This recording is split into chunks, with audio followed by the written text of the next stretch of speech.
Il y a eu une occupation qui a été faite à l'Académie du climat, mais ça a précédé à une action parce qu'ils ont été expulsés sèchement de leur campement. Donc, ça nous a permis d'occuper un lieu en disant que ce n'était pas normal de passer comme ça et ça ne fonctionne pas. S'il y a une expulsion, il faudrait que ça soit fait avec une mise à l'abri. Vu qu'on était dans l'urgence parce que le campement était déjà démantelé, la mairie a fini par faire une mise à l'abri de 180 places le mois de février. Mais le mois de janvier, il y a eu une cinquantaine de places aussi qui a été retrouvée par la mobilisation et l'action des jeunes. Mais toutes les places qui ont été obtenues par le collectif, c'est grâce aux actions qu'on a menées, les occupations qu'on a faites et la mobilisation des jeunes. Donc, je disais que c'est l'action, la mobilisation, les luttes qui nous permettent d'avoir des places et de faire valoir nos propres droits parce que nous sommes dans un pays de droit. Et maintenant aussi, présentement, nous sommes en occupation, mais la tâche est confiée à un de mes camarades qui va vous expliquer le fonctionnement de cette occupation, comment on s'organise, comment on procède les choses pour que l'occupation se passe dans les meilleures conditions. Et maintenant, avec les mobilisations et toutes les actions qu'on a menées, on a pu obtenir une place de plus de 500 places dans les différents gymnases. Donc, c'est à peu près les places qu'on a obtenues avec les luttes et les actions et les occupations qu'on a obtenues. En gros, c'est ça le résumé du collectif qui a été créé depuis le mois de septembre. Merci. Je passe la parole à mon camarade qui va un peu expliquer la suite.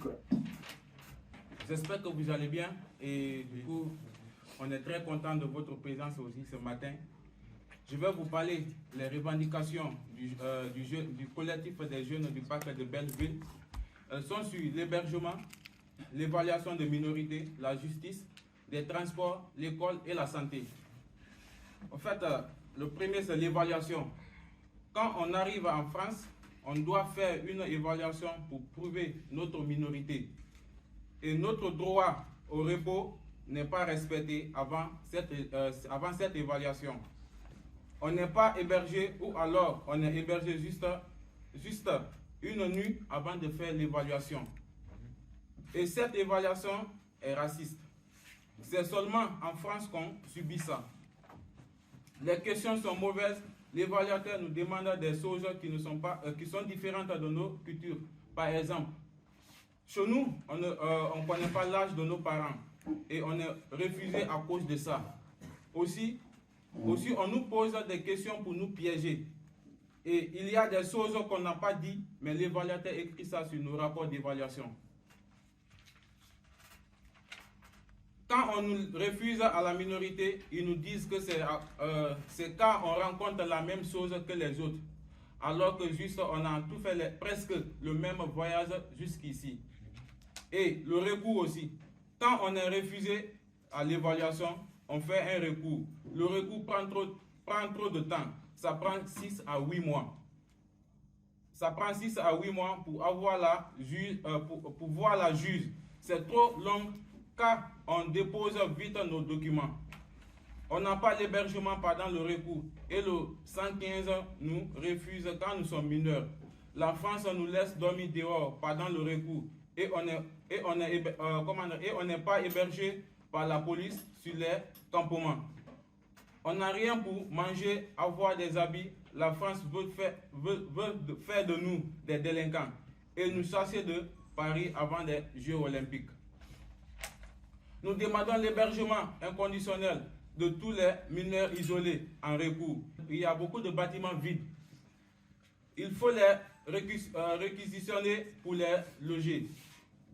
Nous demandons aussi que les délais de recours soient raccourcis. Mobilité et transport. On n'a pas moyen de se déplacer et on est obligé de frauder. Tous les jours, on a peur de contrôle. Nous sommes obligés de faire des détours, donc on arrive en retard au rendez-vous. On manque parfois des distributions alimentaires à cause de ça. On se blesse parfois en étant obligé de frauder. Nous sommes ciblés particulièrement par les contrôles et victimes de racistes et d'humiliation pendant ces contrôles. Nous demandons le Navigo pour tous les mineurs isolés, comme tous les Parisiens et Parisiennes moins de 18 ans. L'école. Le collectif des jeunes du parc de Belleville est engagé dans la lutte pour défendre les services publics et y avoir accès.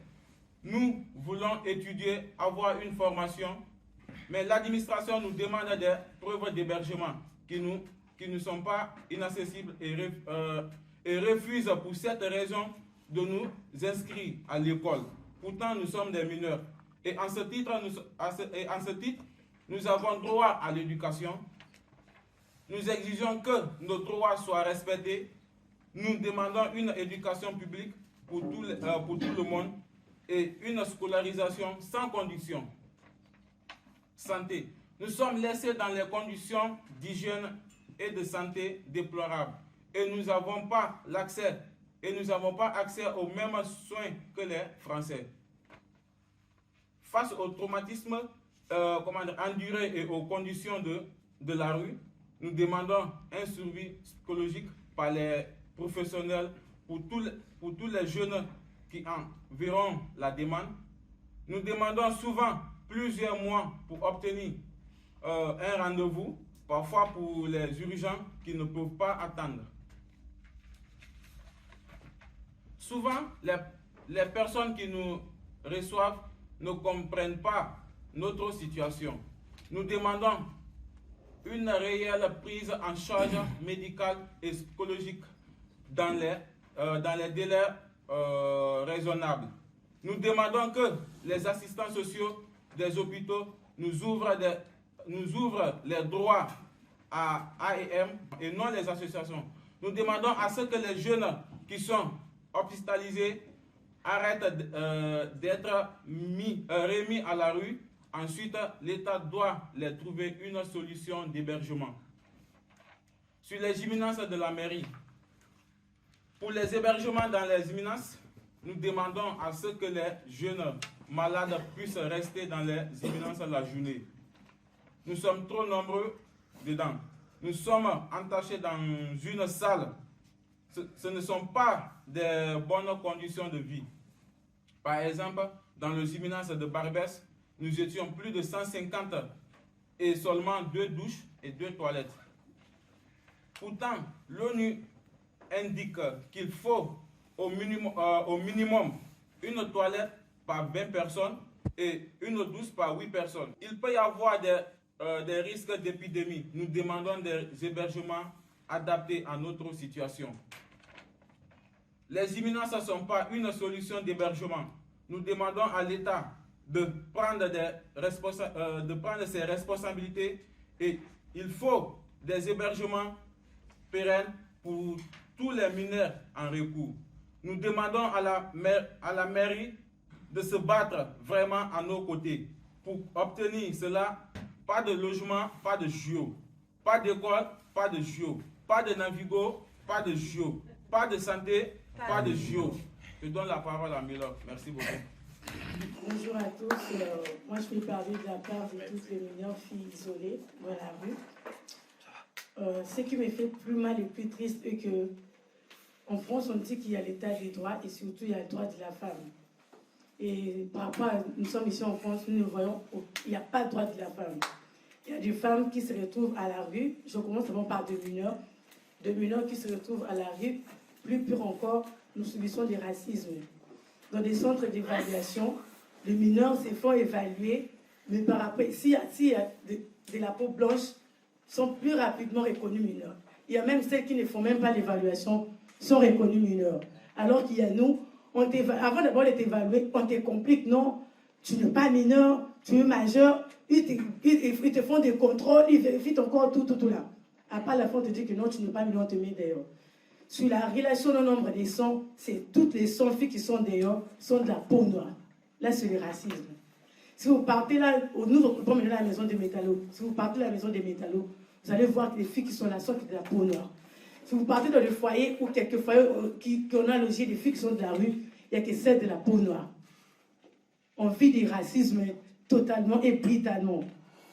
il n'y a pas d'état des droits de la femme. Après notre recours, on se retrouve dans la rue, on souffre tellement qu'il n'y a pas d'endroit pour se laver, il n'y a pas de conditions pour manger, et personne ne s'en charge, personne ne se préoccupe sur ça. Sous prétexte qu'on dise que non, il y a des associations qui prennent soin de vous, il y a des associations qui s'occupent de vous.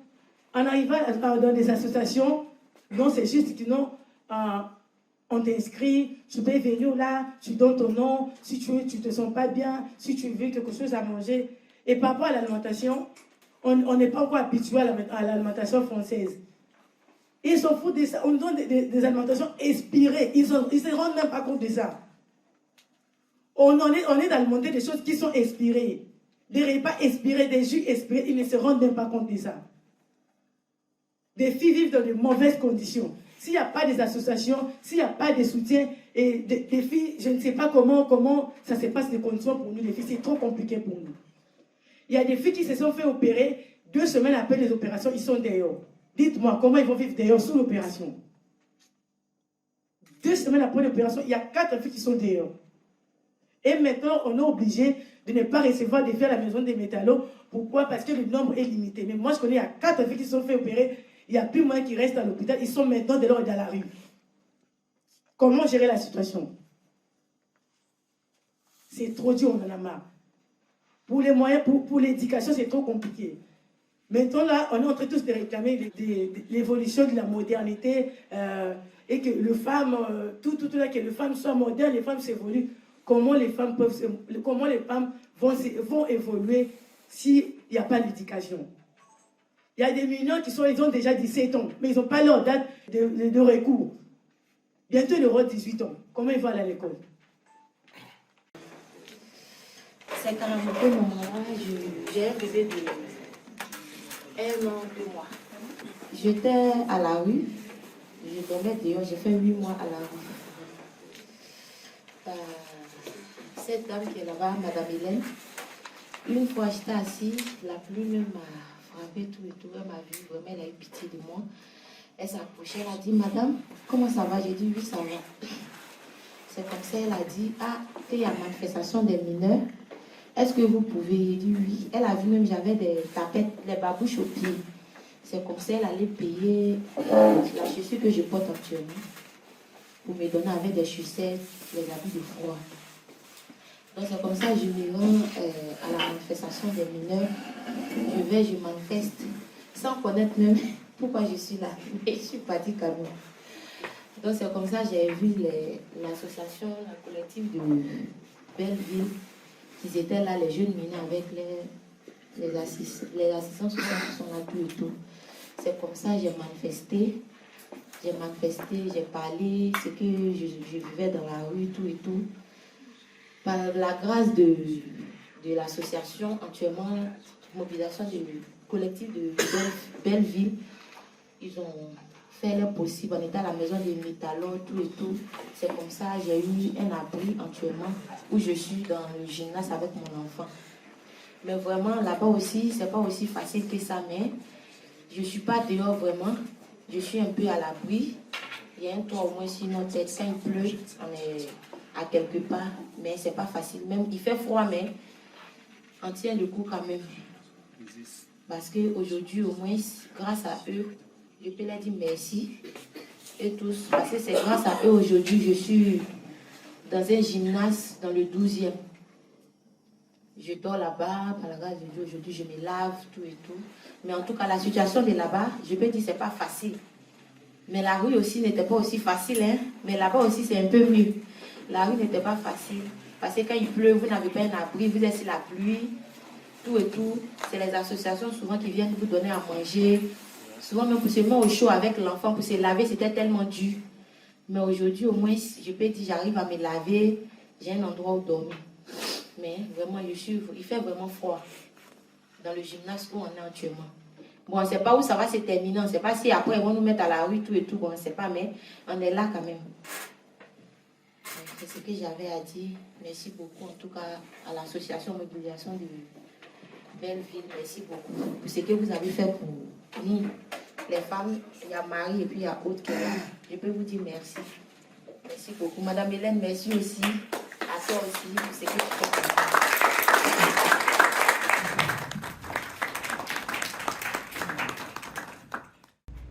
savoir simplement si vous aviez des contacts avec des parents, c'est-à-dire des migrants que moi je connais dans les foyers, qui sont plus âgés que vous, si vous aviez des contacts. Parce que vendredi dernier, j'étais à la manifestation et j'ai entendu l'intervention d'Olivier. Il faisait partie d'un collectif pour les foyers, pour l'avenir des foyers. Et là, je voudrais souligner un paradoxe qui est assez terrible dans la politique française, c'est que les vieux migrants qui ont construit les maisons, qui nettoient les bureaux, qui sont depuis 30 ans, 40 ans dans les foyers Adoma. Adoma, société gestionnaire qui a été fondée pendant le colonialisme, en pleine guerre d'Algérie, 1956. Eh bien, ces vieux migrants, et j'en connais beaucoup, c'est des copains, il y en a un certain nombre qui sont assignés en justice pour hébergement, c'est-à-dire délit de solidarité. Pour une personne dans les foyers hébergés, dans sa petite cellule, on va dire, hein, parce que les résidents des foyers disent que c'est des foyers prisons, avec un règlement terrible. C'est pour souligner ce paradoxe qui est assez terrible, c'est que eux, ils sont condamnés, assignés en justice, condamnés à l'expulsion, parce qu'ils ont hébergé une personne, délit de solidarité. Et vous savez hein, que c'est dans votre culture, la solidarité du village, hein, l'hébergement, la nourriture, la prise en charge, ça se fait aussi et beaucoup dans les foyers. Et là, c'est partout. Cette politique, elle est assez terrible. Hein. C'est carrément coincé. Et c'est la raison pour laquelle le collectif des jeunes du parc de Belleville va rejoindre la manif des collectifs de sans-papiers demain, qui terminera devant un foyer menacé d'expulsion, afin de aussi souligner son soutien aux personnes travailleurs et travailleuses migrantes qui vivent dans ces foyers et sont sans cesse harcelées par les institutions et menacées de mettre fin à leur hébergement pour cause d'avoir hébergé des personnes qui parfois sont des mineurs non accompagnés en recours. Merci mademoiselle, c'est ce que vous avez bien fini, vous êtes bien au courant, c'était pour dire ça quoi. Mais moi j'ai une question. Parce qu'on parle affaire des droits, d'un pays des droits, mais moi je me rends compte que quand on parle de la devise de la France n'a pas de devise. L'égalité, fraternité, la France n'a pas de devise. Normalement, si la France a des devises, il doit nous faire comprendre que la France est un pays de paix, c'est un pays de droit. Mais la France ne montre pas les pays de droit, les pays de responsabilité. Parce que dans les autres pays comme ça, l'Espagne, l'Allemagne, quand les migrants s'en vont là-bas, tu ne dors pas au dehors. Jamais, tu ne dors pas au dehors. Les gens font toutes les possibilités pour t'héberger. Ils t'hébergent pour des mois, tu ne dors pas au dehors. Mais en France, on est venu ici en France, on manifeste, le gouvernement ne nous écoute pas. Quand on parle du gouvernement, la mairie, préfecture, les macronistes, ils font de n'importe quoi, ils ne répondent même pas. Ouais, ils s'en foutent de nous. Maintenant, on ne sait pas où on est. On a du mal, hein. C'est ça qui est le problème. On a du mal. Ouais.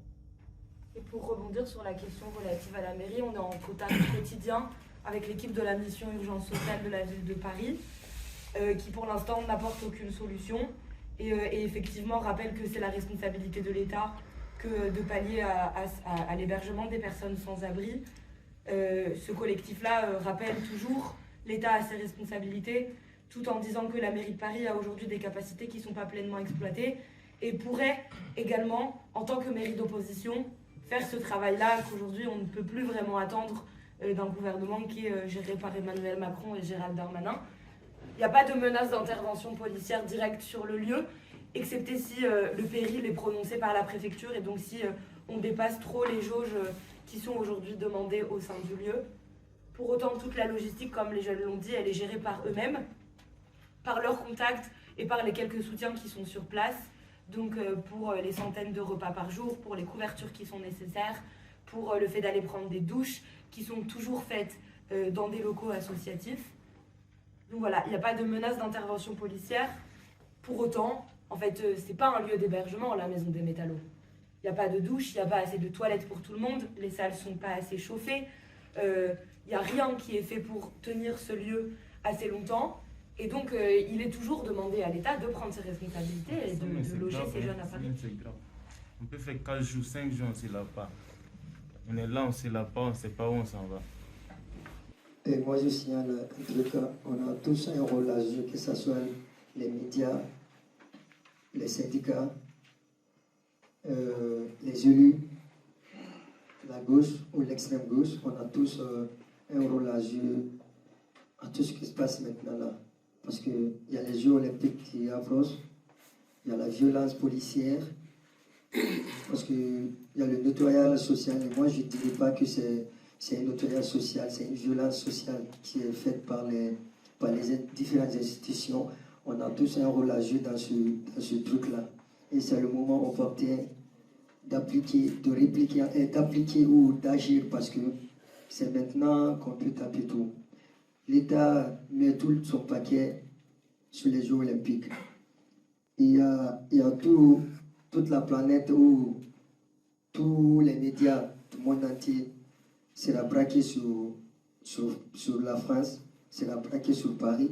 Et c'est le moment opportun pour vous, les médias, pour les insoumis, pour les élus et pour les syndicats aussi, d'agir pleinement leurs actes. Parce que la vie pour les immigrés, on le sait déjà que c'est insupportable depuis les années, c'est insupportable. Et on est rentré aussi dans un truc de la loi Darmanin qui est votée. Et la vie aussi sera plus misérable pour les immigrés. Donc, si on en reste là, on ne va jamais trouver la solution. Et la vie aussi sera encore misérable pour les immigrés, que ce soit les mineurs. Aujourd'hui, on parle des mineurs, mais en général, il faudrait qu'on parle de l'immigration aussi, quoi. Que ce soit les sans-papiers, les mineurs, des trucs comme ça. Nous sommes tous concernés, quoi. Donc, on est tous dans le même bateau. Et on voit aussi qu'à cause des JO, il y a l'expulsion aussi qui se multiplie encore, de plus en plus. Il y a les familles qui se retrouvent à la rue, les enfants de 2 à 3 mois, et les jeunes aussi de 16 à 17 ans qui se retrouvent sans solution. Donc, moi, je me dis qu'on peut boycotter ces JO. On peut trouver la solution, mais c'est le moment. Si on se donne le courage, on se mobilise et que la lutte soit commune, quoi. Qu'on se donne la main ensemble, quoi. Et on pourra arriver même si on ne pourra pas stopper les JO, on pourra montrer au monde entier que la 7e puissance économique ne fait pas son travail. Parce qu'il ne faudrait pas que tu te proclames en disant que ouais, tu fais le boulot et que c'est pas le cas, quoi. Qu'est-ce que le fait d'être reconnu mineur isolé, qu'est-ce que ça vous apporte comme droit de plus pendant que vous êtes mineur? Et puis après, en fait, parce que du coup, vous avez 17 ans, si vous avez la reconnaissance quelques mois juste avant, je sais que ça vous met à l'abri au lieu de trouver une place en logement, mais après, est-ce que c'est des droits qui se discuter? Qu'est-ce que ça vous apporte, en fait, d'être reconnu mineur isolé?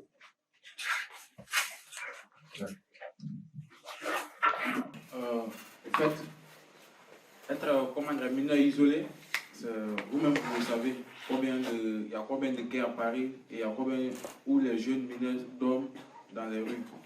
Et aussi, comme elle venait de dire, ce n'est pas tout le monde qui a 17 ans. Il y a d'autres qui ont 15 ans, 16 ans, 14 ans. Et du coup, pour d'être reconnu mineur, si tu as 17 ans, mais c'est forcé obligatoire, l'État va s'occuper de toi.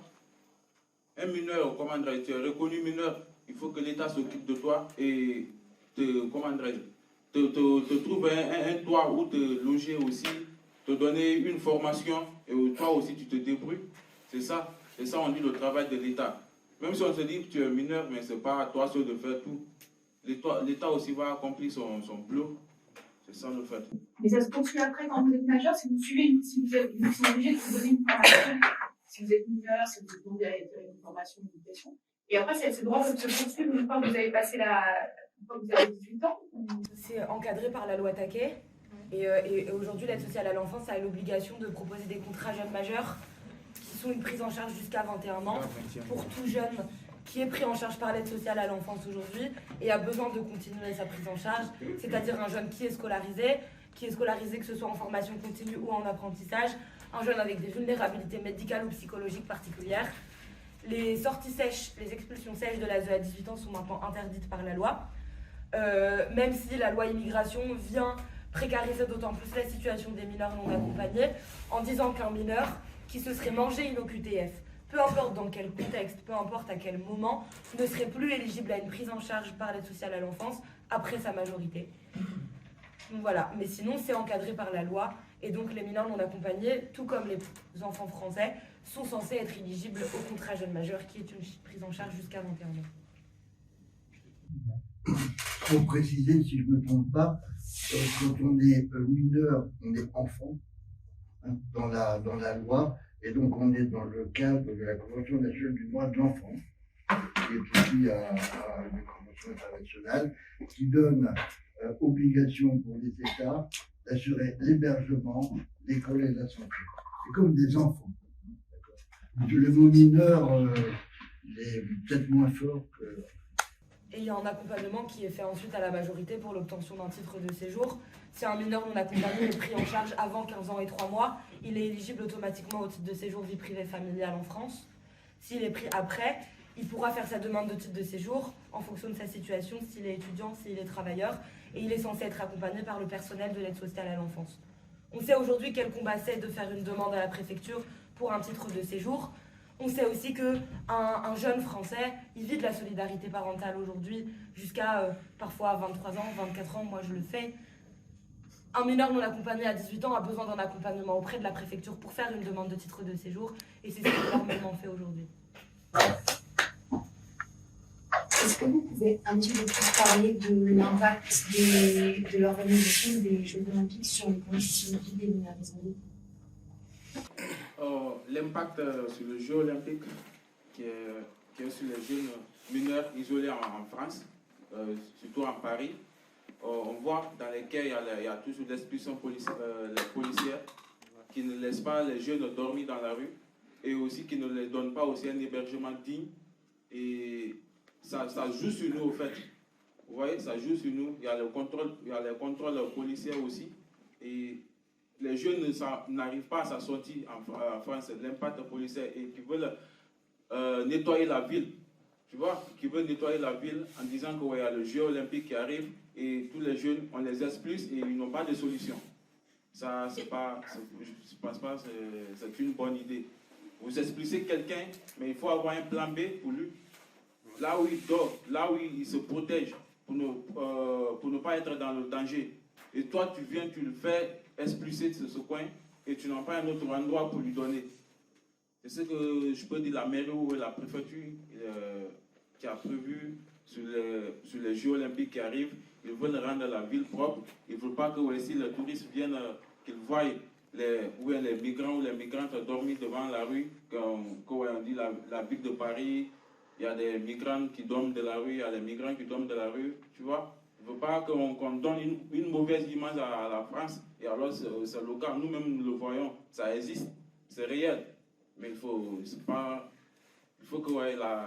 je peux dire, l'État trouve une solution pour ça. Par rapport à l'impact, j'ai suivi aussi à l'information par rapport aux moyens de transport. L'État a imposé que pendant les Jeux olympiques, il y aura strictement des contrôles sur le transport, sur le moyen de transport. Alors que nous, on n'a pas de carte Navigo, on n'a pas de moyens pour se payer des tickets de transport, alors qu'il y a au moins des endroits ou des associations où on peut aller manger, séjourner, faire des cours, quoi que ce soit. On n'a pas de titre de transport, comment on peut arriver là?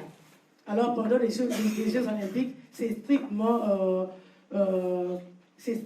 qu'il y aura contrôle de moyens de transport. C'est trop compliqué pour nous. Ça joue un impact sur nous, le mineur à l'argent. C'est trop compliqué en fait.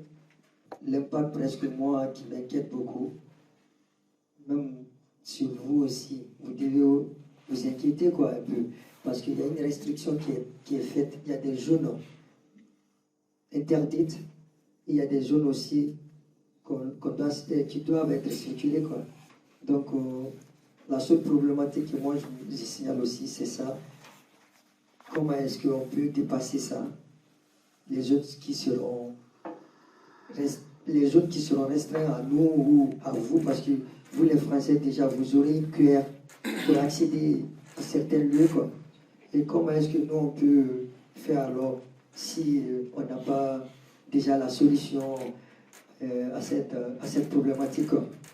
Il y a tout ce qui pose, il y a cette inquiétude majeure qui se pose à la majorité des jeunes, disant ok, les Jeux olympiques viennent, comment on peut circuler sur la ville de Paris, malgré qu'on se plaigne, on veut rester à Paris, mais si on reste à Paris et qu'on est enfermé dans des lieux comme des prisonniers, ça n'a aucune importance alors de rester en France et de rester à Paris, parce que si on veut rester à Paris, on doit circuler comme on veut, et si vous avez des QR, nous on aura quoi alors? Peut-être les fourchettes. Vous voyez, donc il y a cette inquiétude aussi qui se pose pleinement. Et je vais terminer sur la question en parlant des expulsions. Il y a le squat Unibéton il y a plusieurs mois qui a été expulsé sur l'île Saint-Denis et qui servait d'hébergement à plusieurs dizaines de familles de personnes immigrées, que ce soit avec ou sans papier, des personnes qui travaillent, des mineurs non accompagnés. Il y a un squat hier à Vitry-sur-Seine qui était le plus gros d'Île-de-France qui a été expulsé. Il y a des foyers de travailleurs migrants qui sont menacés d'expulsion et qui servent aujourd'hui de manière solidaire à héberger aussi des mineurs non accompagnés. À Marseille, c'est tout le réseau squat qui sert à héberger les mineurs non accompagnés. Sans ces réseaux informels-là, c'est des centaines, voire des milliers de personnes en plus dans les rues. Et donc les conséquences des Jeux Olympiques, c'est aussi celle-là. C'est le harcèlement de ces milieux-là, c'est la volonté de les vider à tout prix, de récupérer ces bâtiments sans pour autant en réquisitionner d'autres. C'est aussi la volonté de la préfecture et de l'État d'envoyer très loin les personnes, de les envoyer en province, loin parfois de leur lieu de travail, loin parfois de leur réseau de solidarité. Ça pose problème. Le centre d'accueil et d'examen de situation qui est situé à Porte de la Villette, aujourd'hui, il est vide. Pourtant, il y a des centaines de personnes à la rue dans les rues de Paris. Il y a des associations qui, tous les jours, reçoivent des messages des travailleurs et travailleuses sociales, des centres d'accueil et d'examen de situation, qui leur disent qu'on a des dizaines de places qui ne sont pas occupées.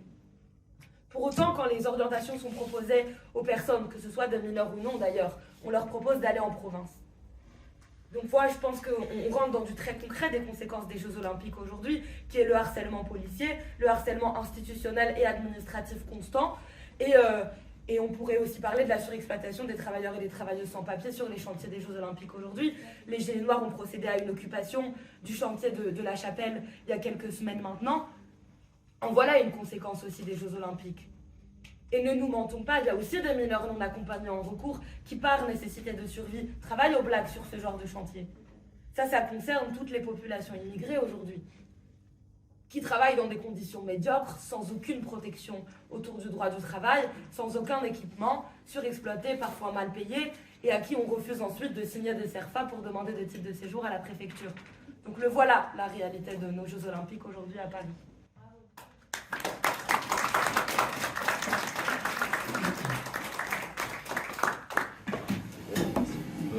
J'ai une question, c'est sur l'aspect matériel.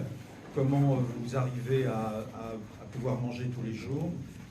Les associations, comment ça se passe? C'est des collectes, comment ça se passe? Voilà. Il y a une asso qui était en place lorsqu'on a fait l'occupation, qui est Utopia 56, qui nous a amené les couvertures. Et on a des dons aussi par les habitants et habitantes du quartier qui nous envoient les nourritures aussi, qui sont là comme soutien.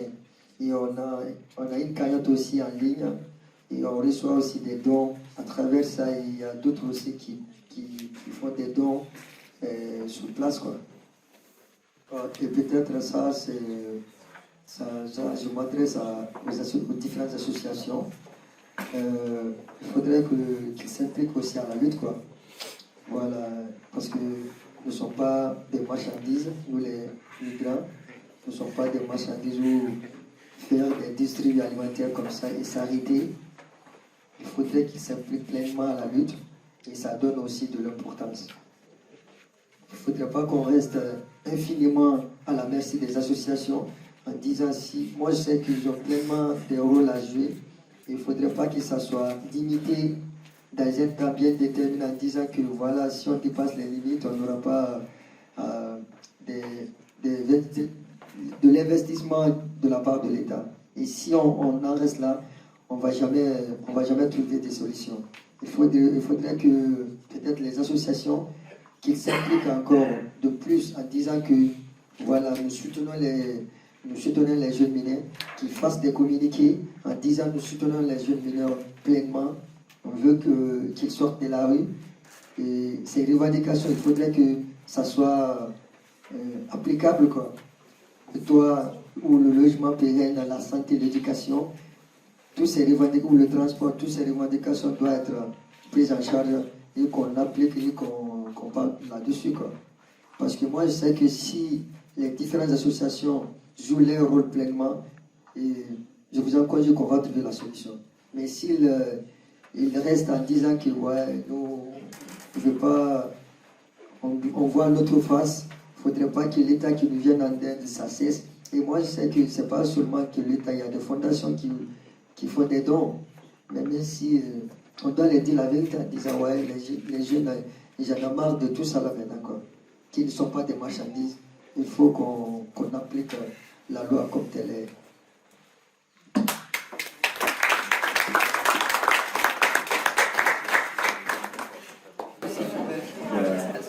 trouvez le lien de la cagnotte sur l'Instagram Belleville.mobilisation. Comme ça, vous pourrez faire circuler cette information. Plus elle circuler, plus on la fait circuler, plus il y aura de gens.